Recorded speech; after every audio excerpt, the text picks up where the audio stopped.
मा एसे अहंकार जानो हागौ बे दुथां सुबुङा सासे उन्दै गथ'खौ जलंगायाव सोनानै हाग्राबारियाव गारना गालांदों।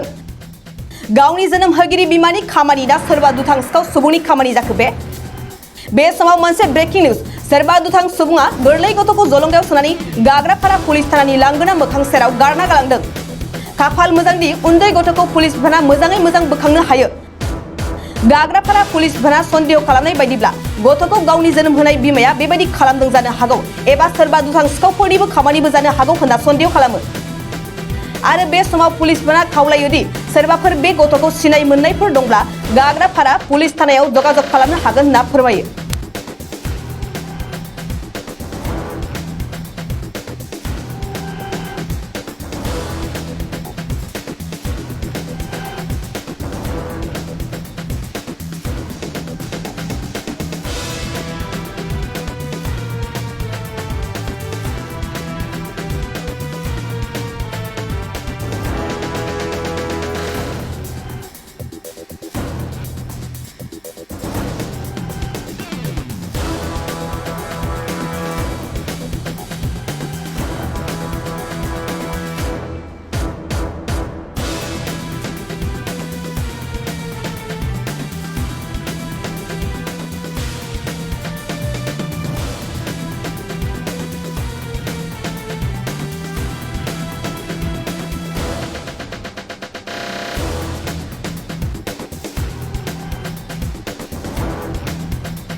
नोंथांनाव हान्थु सिं गोदोना आखाइनि आसि सिंस्रि दाफोना सानाय आफादावनि सानाय आथिं मिजुनाय सानाय खर' जरा सानाय आथिं फारनैबो बोलो मोनै जानजि सानानै आथिङाव साहैनाय जायखिजाया गोजामनिफ्राय गोजाम सानाय जादोंब्ला नोंथांमोना जिंगासिनो नांला।